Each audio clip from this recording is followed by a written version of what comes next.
अच्छा, आज के प्रोग्राम से हम कुछ डिफरेंट करने जा रहे हैं। यूँ समझ लें हमारी एक डिफरेंट सीरीज़ आ चुकी है और आज से हम ये कोशिश ये करेंगे कि जो रियल एस्टेट बिज़नेस में जिन लोगों ने ज़ीरो से स्टार्ट किया और आज रियल एस्टेट टाइकून बन चुके हैं, बड़े बिजनेसमैन हैं और बड़ी ईमानदारी से कामयाबियों का सफ़र तय कर रहे हैं, उन्हीं में से एक शख्सियत के साथ आपकी मुलाकात करवाएंगे। और इसके साथ साथ अलकबीर टाउन के चेयरमैन हैं, चेयरमैन पाकिस्तान तहरीके इत्तेहाद रहे मगर पार्टी समेत पाकिस्तान तहरीके इंसाफ को ज्वाइन कर चुके हैं। अगर ये आज उनके इंटरव्यू से हम ये जानेंगे, उनसे बात करेंगे और ये कोशिश करेंगे जानने की कि उनकी खान साहब से जो मुलाकात हुई उसमें क्या बातें हुई और इसकी क्या वजह है। यकीनन एक बहुत बड़ी वजह होगी जिसके बायस उन्होंने अपनी पूरी पार्टी समेत पाकिस्तान तहरीक इंसाफ को न सिर्फ ज्वाइन किया बल्कि NA 137 यानी NA 137 से इलेक्शन भी लड़ रहे हैं। तो उन्हीं की ज़ुबानी सुनते हैं कि क्या मामलात हैं और क्या आगे अपना फ्यूचर देख रहे हैं पॉलिटिक्स में। तो आइए चौधरी औरंगज़ेब साहब के साथ मुलाकात करते हैं और उन्हीं की ज़ुबानी देखते हैं कि आगे उनके क्या फ्यूचर प्लान्स हैं। तो आइए चलते हैं।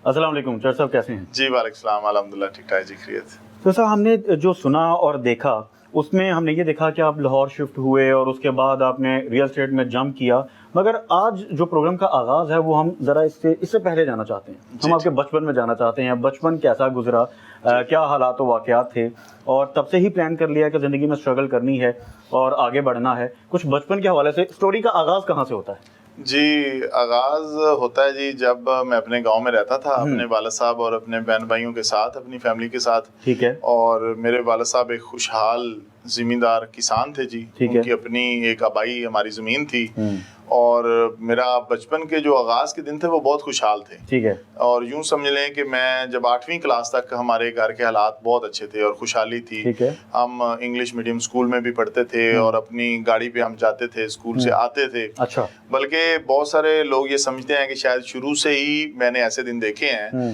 अगर एक आदमी ने आंख ही गुर्बत में खोली हो तो उसको गुर्बत फेस करने में इतना मसला नहीं होता। ठीक है। उसको ज्यादा मसला होता है कि जिसने शुरू के दिन आसाइश वाले देखे और फिर उसको गुर्बत देखनी पड़ जाए। ये बड़े मुश्किल दिन होते हैं कि मेरे वालिद साहब, हम एक जट फैमिली से हैं और चौधरी हमारी कास्ट है जी, और बड़ा एक खुशहाल हमारा घराना था। और वक्त के साथ कुछ माशी मजबूरियों की वजह से, माशी मुश्किलात की वजह से जब मेरे वालिद साहब की ज़मीन सेल आउट हो गई और फिर हमें जॉब करने के लिए लाहौर आना पड़ा। कभी ये तसव्वुर में सोचा भी नहीं था कि कभी जिंदगी में जॉब करेंगे। बचपन में कभी ये सोचा नहीं था क्योंकि हमारे तो अपने आगे काम करने वाले लोग थे, फसलों में काम करने वाले थे, जानवरों पे काम करने वाले लोग थे, ट्रैक्टर चलाने वाले थे और जो लेबर्स होती है वो सारे बेशुमार लोग थे काम करने वाले। कभी ज़हन में ऐसा सोचा नहीं था। तो एकदम जब हालात खराब हुए और फिर जॉब करनी पड़ी खुद और छोटी छोटी जॉब्स करनी पड़ी, तो वो एक जिंदगी में बहुत बड़ा टर्निंग पॉइंट था। लेकिन आप बिलीव करें कि मेरे वालिद साहब मुझसे बहुत ज्यादा प्यार करते थे और मैं भी अपने वालिद साहब से बहुत ज्यादा प्यार करता था। ये टर्निंग पॉइंट कैसे आया मेरी लाइफ के अंदर कि एक दिन मैंने अपने वालिद साहब को देखा, वो बहुत परेशान बैठे थे। ठीक है। मैं अपने वालिद साहब को किसी भी सूरत में परेशान नहीं देखना चाहता था।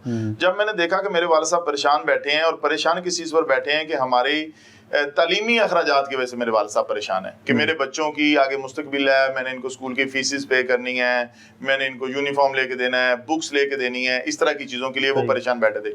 उस दिन मेरे अंदर ये ख्याल पैदा हो गया कि मेरे वालिद साहब की जो ज़मीन सेल आउट हो गई है वो भी मैं इंशाल्लाह इनको वापस दिलाऊंगा और मेरे वालिद साहब के अपनी लाइफ के अंदर जो ख्वाब थे उन्होंने सोचे हुए, जो वो पूरे नहीं कर सके, वो इंशाल्लाह ताला मैं पूरे करूंगा। ये ख्वाब लेके मैं अपने गाँव से लाहौर आया था और मैंने एक, आप कह लें कि सड़क से और फुटपाथ से आके अपनी जिंदगी का आगाज किया जी। और ये कौन सा सन था जी? ये 2000 की बात है जी, आज से ठीक 22 साल पहले। अच्छा। आज हम 2022 में बैठे हैं जी। ये बिल्कुल आप यूं कह लें कि जनवरी 2000 की बात है। आज से 22 साल पहले की जब मैं लाहौर आया, उस वक्त मेरी उम्र 15 साल थी जी। अभी इस वक्त मैं 37 इयर्स का हूँ जी, मेरी 37 इयर्स एज है। अक्टूबर में मैंने 37 इयर्स का हो जाना है। यंग आदमी आप तो जी ऐसे ही है जी, अल्लाह की मेहरबानी से। तो देखने में या उम्र के हवाले से तो बेशक आप मुझे यंग कह सकते हैं, लेकिन जितना मैंने सफर अपनी लाइफ का किया है ना जी, उस हवाले से आप यूं समझ लें कि मेरे अंदर एक बुजुर्ग छुपा हुआ है। क्योंकि देखें यार, नॉर्मली हमारी लाइफ में क्या होता है कि आदमी अपनी प्रैक्टिकल लाइफ में आता है आफ्टर 30 इयर्स। बच्चे तालीम पढ़ते हैं, پھر کہیں پہ جا کے وہ ایک آپ کہہ لیں کہ انٹرنشپ کرتے ہیں، پھر اس کے بعد جب 30 کے قریب بندہ پہنچتا ہے تو وہ اپنی جاب پہلی سٹارٹ کرتا ہے، ٹھیک ہے، تبھی اس کی شادی ہوتی ہے، تبھی وہ جاب سٹارٹ کرتا ہے، پھر اگلے 30 سال وہ ایکسپیرینس لیتا ہے، 60 ایئرز میں جا کے 50 ایئرز میں جا کے وہ میچورٹی کو پہنچتا ہے۔ تو آپ دیکھیں کہ میں اس وقت فقط 15 سال کا تھا جب میں نے اپنی جاب سٹارٹ کر لی، جلدی شروع ہو گئی، جی جلدی شروع ہو گئی، جی کم عمر سے شروع ہو گئی۔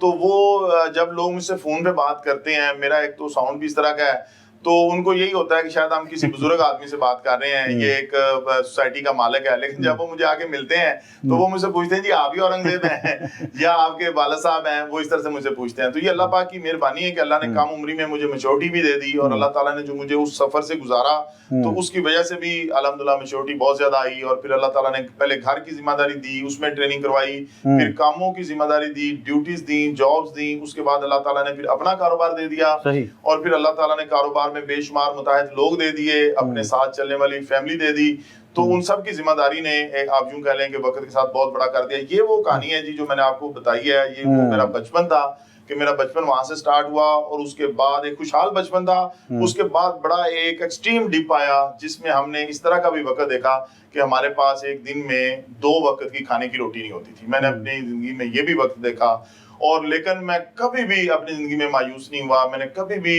امید کا دامن نہیں چھوڑا، اور میں نے اپنے والد صاحب کے وہ خواب اپنے ذہن میں رکھے، اور میں نے اپنے والد صاحب کی وہ تصویر اپنے ذہن میں رکھی جس دن میں نے انہیں پریشان دیکھا مالی حالات کی وجہ سے، تو وہی جو میرے والد صاحب کی محبت تھی اور ان کے جو خواب تھے وہ میری موٹیویشن تھی۔ صحیح۔ تو چور صاحب جب آپ لاہور شفٹ ہو گئے تو اس کے بعد تھوڑا یہ بتائیں کہ بزنس میں کب آئے اور کاروبار کا آغاز کب کیا، اور ریئل اسٹیٹ ہی کیوں منتخب کیا؟ جی ریئل اسٹیٹ میں نے بائی چوائس آپ کہہ لیں کہ منتخب نہیں کیا، ٹھیک ہے، یہ اس کا پلان نہیں تھا، اس کا کوئی میرا پلان نہیں تھا، اس کا میں تھوڑا آپ کو بڑا کھل کے آج بتانا چاہوں گا۔ بہت سارے میرے انٹرویوز ہوئے لیکن اس میں یہ پہلو کبھی کور نہیں کیا گیا۔ اس میں اس طرح سے ہے جی کہ جب میں نے جابز کی تو جابز کے اندر چونکہ میں ایک ذمہ دار کا بیٹا تھا نا، کسان کا بیٹا تھا، تو جاب کے اندر مجھے تھوڑی سی بانڈنگ فیل ہوتی تھی، مجھے ایسا لگتا تھا کہ میں پابند ہوں، میرے اندر جتنی سکلز ہیں میں وہ اپنا آؤٹ پٹ نہیں دے پا رہا۔ یعنی کہ جاب کے اندر نا اگر آپ کے اندر بہت بھی پوٹینشیل ہوتا ہے تو آپ کو اس پیرامیٹرز کے اندر اور ان ایس او پیز کے اندر کام کرنا پڑتا ہے، ٹھیک ہے۔ مجھے گھٹن فیل ہوتی تھی، میں اکثر گھر آتا تھا، میں اپنی والدہ سے کہتا تھا کہ جی مجھے نا کوئی اپنا کام ملے تاکہ میرے اندر جتنا پوٹینشیل ہے میں اتنا کام کر سکوں۔ تو میری والدہ نے دعا دینی اور مجھے کہنا کہ بیٹا انشاءاللہ تم ایک دن اپنا کام کرو گے۔ تو میں نے یہ 2010 میں جی میں جابز کرتے کرتے میں بیریا ٹاؤن میں نے جاب اختیار کی ملک ریاض حسین صاحب کے پاس۔ اور جب میں بیریا ٹاؤن گیا، میں بیریا ٹاؤن میں جاب کرتا تھا تو میں دیکھتا تھا، چونکہ میں کسان کا بیٹا ہوں، ہمیں زمینوں سے بہت پیار ہوتا ہے، کسان کا چونکہ اوڑھنا بچھونا اس کی زمین ہوتا ہے، تو کسان کو نیچرلی زمینوں سے پیار ہوتا ہے۔ جب میں بیریا ٹاؤن میں گیا اور میں نے دیکھا کہ یہ جو بیریا ٹاؤن کا بزنس ہے یہ بھی زمینوں کے اوپر ہے، یعنی کہ آپ وہاں کرایہ چلاتے ہیں، ہل چلاتے ہیں، مٹی سے سڑکیں بناتے ہیں، سیوریج ڈالتے ہیں، تو زمین کے اوپر آپ سارا کام کرتے ہیں۔ جس طرح سے کسان زمین کو ڈیولپ کرتا ہے اسی طرح سے ایک ہاؤسنگ سوسائٹی کا آنر بھی زمین کو ہی ڈیولپ کرتا ہے۔ تو مجھے وہ اپنے باپ کے بزنس والی فیل آئی اس بزنس میں سے۔ تو یہ 2010 میں میں نے بیریا ٹاؤن کو کوئٹ کیا، بیریا ٹاؤن کی جاب میں نے چھوڑی اور میں نے پراپرٹی کا بزنس جوائن کر لیا۔ اور 2010 میں میں نے جب بزنس جوائن کیا، میں نے 2015 تک 5 سال میں نے as a real estate consultant کام کیا، ایک پراپرٹی ڈیلر کے طور پہ کام کیا۔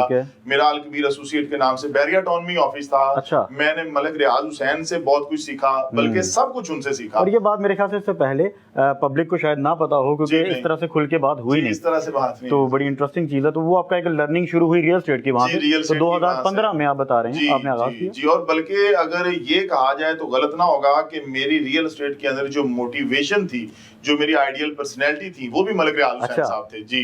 اور وہ میرے آپ یوں کہہ لیں کہ روحانی طور پہ بھی استاد ہیں اور پریکٹیکلی بھی میرے استاد ہیں کہ انہوں نے پاکستان کو جو لیونگ کا کانسیپٹ دیا، تو میں نے کہا کہ جس طرح سے ملک ریاض حسین صاحب پاکستان کے لیے ایک کام کر رہے ہیں تو میں بھی انشاءاللہ ایک دن اسی طرح کی کنٹریبیوشن کروں گا۔ تو وہیں سے میں نے آئیڈیا لیا، کانسیپٹ لیا، اور میں نے بیریا ٹاؤن کے بالکل قریب ہی ایک زمین خرید کے وہاں سے اپنی پہلی سوسائٹی کا آغاز کیا 2016 میں جی۔ 2016 میں نے 8 ایکڑ پہلی زمین خریدی تھی۔ 8 ایکڑ سے یہ شروع ہونے والا بزنس اب الحمدللہ 8000 ایکڑ پر چلا گیا لاہور کے اندر۔ الحمدللہ لاہور کے اندر لینڈ ہولڈنگ کے حوالے سے ہمارا الکبیر گروپ سب سے بڑا گروپ ہے۔ لاہور کے اندر کسی بھی دوسرے ادارے کے پاس किसी भी रियल एस्टेट के दूसरे दायरे के पास हमारे जितनी लैंड होल्डिंग नहीं है, और ये लैंड होल्डिंग ही अल्लाह के फजल करम से हमारी कामयाबी है। सही। तो ये 2016 में मेरा 2010 से मेरा बिजनेस स्टार्ट हुआ जी ये रियल एस्टेट का, और 2016 में प्रैक्टिकली मैं हाउसिंग के बिजनेस में आ गया। मैंने पहली हाउसिंग सोसाइटी डेवलप करना शुरू तो सर ये एक बहुत बड़ा रिस्क नहीं होता अपना प्रोजेक्ट लॉन्च करना और उसके बाद फिर वो मराहिल तय करना, क्योंकि इसका एक सीक्वेंस होता है, पहले लैंड होल्डिंग जैसे आप बात कर रहे हैं, फिर वो जैसे आपने बात की कि आपने सीवरेज देखा वहाँ पर, फिर अप्रूवल्स और इस तरह के मामला, सबसे ज़्यादा मुश्किल कहाँ आई? जी देखें, मंजिलें हमेशा बहादुरों का इस्तकबाल करती हैं, और रिस्क लिए बगैर और खतरात का सामना किए बगैर कभी ये मुमकिन ही नहीं है कि कोई बंदा तरक्की की मनाजिल को तय कर ले। दो तरह के इंसान हमेशा तरक्की करते हैं, एक वो जिसने जिद्दोजहद की हो, स्ट्रगल की हो, और वो लंबी जिद्दोजहद का सफर तय करके वो कामयाब हो गया हो। दूसरा वो होता है कि किसी के साथ ओवरनाइट कोई मौजज़ा हो गया हो, कि वो रात को सोया और सुबह उठा, उसकी कोई लॉटरी लग गई, उसका कोई, इस तरह के भी लोग हैं दुनिया के अंदर। लेकिन ज्यादा इज्जत दुनिया उनको देती है जो स्ट्रगल करके आते हैं। लाइफ के अंदर किसी किस्म का कोई शॉर्टकट नहीं है, कोई ऐसी चीज नहीं वकूफ पजीर हुई कि मैं रात को सोया और सुबह मेरे सेन में पैसे पड़े हुए थे। मैंने लाहौर में जब पहली जॉब की थी तो मेरी 600 रुपए सैलरी थी। ठीक है जी, 600 रुपए सैलरी थी, जिसमें हम 4-5 भाई और हमारी वालदा, हमारे घर का पूरा निजाम उस 600 रुपए में चलता था। जो मेरे छोटे भाई थे वो पढ़ते भी थे, हमारे किचन का भी एक्सपेंस चलता था। मैंने अपनी लाइफ में वो दिन भी गुजारे हैं। लेकिन इसमें एक डिफरेंस है जो मैं असल में लोगों को बताना चाहूंगा। डिफरेंस ये था कि देखें मुझे कौन सी चीज है जो यहाँ पे लेके आई। जैसे मैंने अपने ही लाइफ के अंदर फूड का मसला फेस किया कि जब हमारे घर में खाने को कुछ नहीं होता था, मैंने वो तकलीफ फेस की। फिर मैंने वो तकलीफ फेस की कि हमारे पास रहने को अपना घर नहीं था। मैंने जो भी तकलीफ अपनी लाइफ के अंदर फेस की, मैंने हमेशा ये सोचा कि जब भी अल्लाह मुझे मौका देगा ना, ये मैं तकलीफ दूसरों को नहीं फेस करने दूंगा। अपने मुल्क के दूसरे बच्चों को, दूसरे लोगों को इंशाल्लाह ये तकलीफ मैं फेस नहीं करने दूंगा। अब जैसा कि जब मैं जॉब करता था तो मैं college of physician and surgeon Pakistan में जॉब के लिए जाता था। उसके ऑपोजिट पंजाब यूनिवर्सिटी थी। अब पंजाब यूनिवर्सिटी को मैं हसरत की नजरों से देखता था कि यार काश मैं भी यूनिवर्सिटी में पढ़ सकता। तो वो जो मेरे दिल में वो बात थी कि मैं नहीं पढ़ सका, यूनिवर्सिटी नहीं जा सका। ऑल्दो मैंने ग्रेजुएशन कर ली, मैंने प्राइवेट एग्जाम दी और मैंने ग्रेजुएशन कर ली। लेकिन अब आप देखें कि मैं अपने उस ख्वाब की ताबीर इस तरह से कर रहा हूँ कि मैं अपने इलाके में खुद एक यूनिवर्सिटी बना रहा हूँ, और मैं चाहता हूँ कि जो मेरी हसरत रही वो मेरे इलाके के या बाकी हमारे माशरे के बच्चों के अंदर वो तकलीफ ना बाकी रहे, वो यूनिवर्सिटी में जा सके। थोड़ा इलाके के हवाले से भी बता दे, कौन सा इलाका है और किस जिले से ताल्लुक रखते हैं? जी, मेरा आबाई जो गांव है उसका नाम कंदूवाल सराय है जी, और ये तहसील दीपालपुर का एक करीबी नुआई इलाका है। डिस्ट्रिक्ट हमारा उकाड़ा है जी।